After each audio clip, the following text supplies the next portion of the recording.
महाविद्यालयातून झालं आणि मी माझी 11वी-12वीचे शिक्षण ही DK कावळे राजारामनगर इथून स्टार्ट केली. तर तुम्हाला सांगू का मित्रांनो, माझं खरं स्वप्न तर डॉक्टर बनायचं होतं. मी नीटची प्रिपरेशन केली, परंतु काही कारणास्तव असं म्हणतात ना, पूर्ण मार्गदर्शन न मिळालेलं माझे म्हणजे नीटमध्ये थोडी कमी मार्क्स आले. मग मी 1 वर्ष ड्रॉप घेतला. 1 वर्ष पुन्हा प्रयत्न केला की माझं स्वप्न तर ठरलेलं आहे ना, मला डॉक्टर बनायचं. मी पुन्हा प्रयत्न करत राहिले, परंतु तो 1 वर्षाचा कालावधी सुद्धा पूर्ण ठरलेला नव्हता. मला पुन्हा नीटमध्ये कमी मार्क्स पडले. मग हा विचार करता करताच की आता करिअर पुढे करायचं काय, तर माझ्या आईने सुचवलं की म्हणे आता तू ड्रॉप घेऊ नको, वर्ष वाया घालवू नको. मग मी म्हटलं की मी पुढे काय करू, की ज्याने आता मला समजतच नाही की मी काय करू. मग माझ्या आईने सांगितलं तू फार्मसीला ॲडमिशन घेऊन टाक. तर मित्रांनो, माझा फार्मसीत 1% सुद्धा इंटरेस्ट नव्हता. तुम्हाला खरं सांगते, मी फर्स्ट इयरला ॲडमिशन घेतलं. शिकवताय आपण करतोय इतकं. परंतु जेव्हा फार्मसी फर्स्ट इयरला मी कॉलेजला अगदी म्हणा की 4-5 महिने इतकंच केलं, कारण बाकीचा काळ तर मी आजारीच होते. कारण तुम्हाला सांगते, नीटला कमी मार्क्स पडले त्या डिप्रेशन. तर मग नंतर काय करायचं, मी मम्मीला सांगू लागले की कॉलेजमध्ये असं होतंय, जे स्टेशनल एक्झाम होत आहे त्याच्यामध्ये सुद्धा मला कमी मार्क्स पडतायत. मग मी पुढे काय करू. तर आई वडिलांचा एक पाठीवरचा हात म्हणून ते काय बोलले माहिती का, तू एखादा विषय फेल जरी झाली ना तरी चालेल, पण तू एक्झाम दे, तुला जे बनायचे ते कर. मग मला फर्स्ट इयरला 82% पडले. आता माझं खरं मोटिवेशन इथं होतं की आमच्या कॉलेजमध्ये 3 असे स्टुडंट आहेत ज्यांची महाराष्ट्र रँक 3rd, 2 आणि कोणीच म्हणजे महाराष्ट्रात पहिलं आलेलंच नव्हतं. आणि जे महाराष्ट्र रँक 2nd होते ना, तर ते कोविड काळामध्ये होते. म्हणजे आता तुम्हाला समजलंच असेल त्यांनी स्टडी कसा केला असेल. ऑनलाईन आपल्या एक्झाम होत होत्या, मॉक टेस्ट होत होत्या. मग मी आमच्या प्रिन्सिपल सरांना भेटले आणि सरांना सांगितलं की सर आम्हाला 5-6 सब्जेक्ट होते, त्याच्यातले 3-4 मला हार्ड जायचे. मग मी सरांना विचारलं सर अभ्यास कसा करू, माझ्याच्याने तर काही होत पण नाही. आणि त्या केमिस्ट्रीचे ते स्ट्रक्चर बघूनच माझ्या ब्रेनचा म्हणजे डायरेक्ट संतुलनच बिघडायचं असं म्हणा की केमिस्ट्री मला अजिबात आवडत नव्हती, इथपर्यंत विषय होता. मग मी सरांशी भेटले. सरांनी काय सांगितलं माहिती का, जर आपलं बेसिक क्लिअर असेल तर सर्व काही होऊ शकतं. मी तुम्हाला हे सांगते, जर आपलं बेसिक एखादं क्लिअर असेल ना तर आपण सर्व काही करू शकतो. मग मी जसा जसा मला डाऊट होत गेला, मी सरांना विचारायची सर याचं काय, असं का, मी कसं करू. मग सरांनी तिथून मला ते मोटिवेट करत गेली की असं असं कर. मग आमच्या कॉलेजला कसं आहे, स्टार्टिंगचा 10 ते 11 तास आहे ना, सरांनी स्पेशल आपले मॉक टेस्ट किंवा क्वेश्चन पेपर आपल्या टेस्ट होता नाही का रेग्युलर, तसा होता. मग त्या प्रॅक्टिसने असं म्हणतात ना, consistency is the key of hard work. मग कन्सिस्टन्सीने मी ते करत गेले. प्रत्येक दिवशी आमचा पेपर होता, प्रत्येक दिवशी.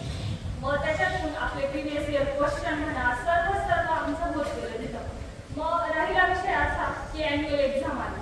आता ॲन्युअल एक्झामला आपल्या सेशनला कसं असतं की 3-4 चॅप्टर, पण ॲन्युअलला आपल्याला पूर्ण सिलेबस कव्हर करायचा राहतो.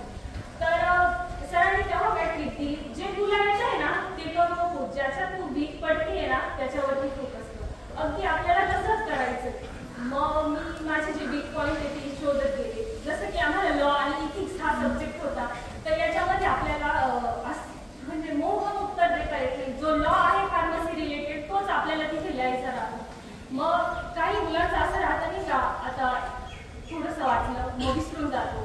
तर त्याच्यासाठी काय करायचंय, सरांनी आम्हाला तेव्हा काय सांगितलं, तुला हा लॉ येत नाहीये ना, तू एकदा वाच, एकदा लिही आणि पुन्हा वाच, तेव्हा तो तुमच्या लक्षात राहतो.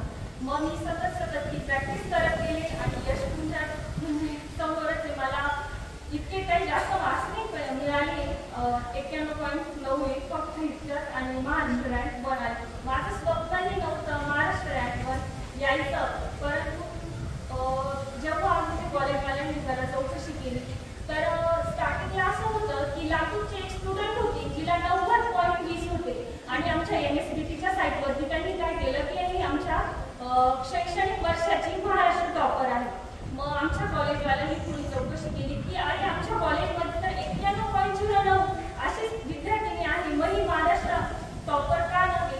तर मग चौकशी झाली आणि महाराष्ट्रात प्रथम क्रमांक आला. मग ह्या सर्व सांगण्याचा तात्पर्य इतकाच आहे, जर तुम्हाला तुमच्या आयुष्यात काहीतरी करायचं असेल तर प्रयत्नाशिवाय पर्याय नाही. तुम्हाला इथे आपलं करिअर मार्गदर्शन वगैरे सर्व सांगत असतीलच सर, पण तुम्हाला सांगू आमची शाळा ही एकदम खेड्या गावात आहे, जिथं असं कोणतंही मुलांना सांगितलं जात नाही की तू याच्यानंतर ही कॉम्पिटेटिव्ह एक्झाम दे, तू हे बन, हे कर. तोच माझा वीक पॉईंट ठरला की आम्हाला 10वीपर्यंत असं काहीच मार्गदर्शन मिळालेलं नव्हतं. मी तर इव्हन इतकं पण सांगते की जेव्हा मी 10वीला होते ना तेव्हा मला हे पण माहित नव्हतं की डॉक्टर बनण्यासाठी नीट ही एक्झाम द्यावी लागते. जेव्हा मी 12thला गेले आणि तिथं म्हणजे एक थोडं शहरी ठिकाणासारखंच आहे, तिथे मुलं म्हणायची आम्हाला नीट द्यायची, आम्हाला जेई द्यायची. मी म्हणायची हे असे का म्हणताय? तर तेव्हा आम्हाला नंतर काही कालांतराने माहीत झालं की नीट जेई ह्या कॉम्पिटेटिव्ह आहे. त्याच्यानंतर माझं स्वप्न आहे की मी कॉम्पिटेटिव्ह एक्झाम देऊन जे आपले नायकर असतात तिथे कॉलेज करेल आणि मला बायोमेडिकल सायन्स ह्या क्षेत्रात म्हणजे काम करण्याची संधी मिळाली तर खूपच चांगली. आज खऱ्या अर्थाने वैष्णवीची आईवडील धन्य आहे.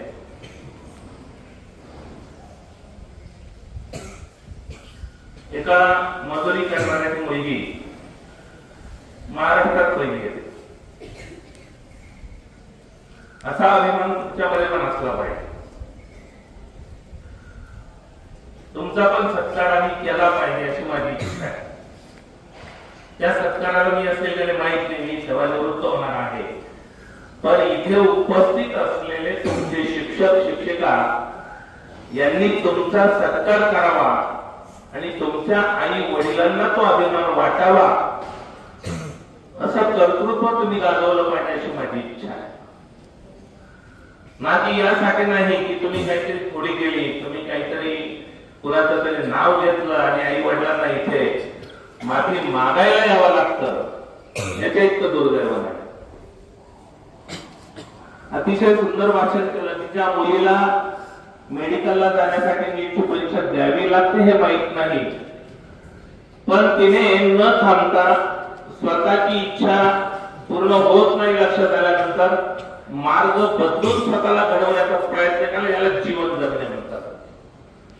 हे खरं जीवनाचं मॅनेजमेंट आहे. हे तुम्ही पण शिकलं पाहिजे. काही वेळा बऱ्याच गोष्टी मनाच्या विरुद्ध होत असतात. त्या मनाच्या विरुद्ध गोष्टींच्या कडे दुर्लक्ष करून स्वतःला घडवण्याचा प्रयत्न करायचा असतो. आज मजुरी करणारे वडील आहेत, अशा वर्कर असणारी आई आहे, अशा घरामध्ये वैष्णवी जन्म घेते आणि त्या घराला पुढे आणते, नाव लौकिक वाढवते. खरंच कौतुकाची गोष्ट आहे. आणि विशेष म्हणजे ती आपल्या तालुक्यातली, दिंडोरी तालुक्यातली. इथे बसलेल्या कितीतरी मुली वैष्णवी सारख्या आहेत किंवा वैष्णवीपेक्षाही वाईट अवस्था असणार आहे. त्या मुलींना, त्या मुलांना उत्कृष्ट धडा आहे, उत्कृष्ट शिकवण आहे की जर जिद्द असेल माणसाजवळ तर मनुष्य काय करू शकतो आणि काय केलं पाहिजे. तुमच्यासाठी जे जे चांगलं आहे ते करण्याचा आमचा सर्वांचा मानस आहे, प्रयत्न आहे. आम्हाला सर्व शिक्षकांना, शिक्षकांना मनापासून इच्छा आहे की असंच काहीतरी तुम्ही मुला मुलींनी करावं. वैष्णवी तुला मुद्दामून वडाचं झाड दिलेलं आहे ते एवढ्यासाठी की सर्वात जास्त जिवंत राहणारं वडाचं झाड आहे, सर्वात जास्त ऑक्सिजन देणारं वडाचं झाड आहे आणि खऱ्या अर्थाने जीवनाला आकार देणारं वडाचं झाड आहे. तुझ्या कुटुंबासाठी फक्त आधार तू व्हावं अशी माझी इच्छा आहे. आणि तू कॉम्पिटेटिव्ह एक्झाम देणारे म्हटल्यानंतर मला बरं वाटलं, कारण मी तुझ्यासाठी पुस्तक विकत घेतलं आणि ते योग्य पुस्तक मी तुझ्यासाठी घेतलं असं मला वाटतं. कदाचित माणसाचा सिक्स्थ सेन्स असतो, एक आंतरिक प्रेरणा असते कुठल्या तरी मनांना मिळणारी. कदाचित मला न कळत मी काल एवढ्या पडत पावसात मेन रोडला गेलो आणि वैष्णवीसाठी पुस्तक घ्यायचं असं माझ्या डोक्यात आलं ते तू उघडल्यानंतर घरी गेल्यानंतर वाचल्यावर तुझ्या लक्षात येईल की किती योग्य पुस्तक मी तुझ्यासाठी दिलं. जेव्हा तू बोलली की मला कॉम्पिटेटिव्ह एक्झाम द्यायची आहे, मला काहीतरी बनायचं आहे. इच्छा असेल तर मार्ग दिसतात आणि इच्छा नसेल तर मार्ग दिसत नाही. इच्छा असणाऱ्या व्यक्तीला कोणतीही परिस्थिती अडवत नाही, कुठलीही परिस्थिती आडवी येत नाही. फक्त मनुष्य ध्येय वेळा असला पाहिजे, तो सगळं काही करू शकतो. पुन्हा एकदा वैष्णवी, तुझ्या आई वडिलांना तुला मनापासून धन्यवाद देतो. असंच नावलौकिक वाढवत जा आणि माझे हे जे विद्यार्थी आहेत समोर बसलेले नक्कीच तुझ्यापासून काहीतरी प्रेरणा घेतील याची मी तुला खात्री देतो. आणि मला विश्वास आहे तुमच्यामध्ये मुलं आणि मुली 100% भविष्याच्या विद्यालयात या विद्यालयाला तुमचा सत्कार करायला भाग पाडाल अशी मला खात्री आहे. तुमचे बसलेले गुरुजन जे हे नक्की तुमचा सत्कार करतील. पुन्हा एकदा शुभेच्छा देतो आणि वैष्णवीकडनं तुम्ही सर्वांनी प्रेरणा घेऊन काहीतरी करावं अशी माझी इच्छा आहे. दिंडोरी तालुक्याचे संचालक प्रवीण नाना जाधव वैष्णवी मोहाडीचे त्यांनी जास्त आग्रह धरला होता की तुझा सत्कार झाला पाहिजे.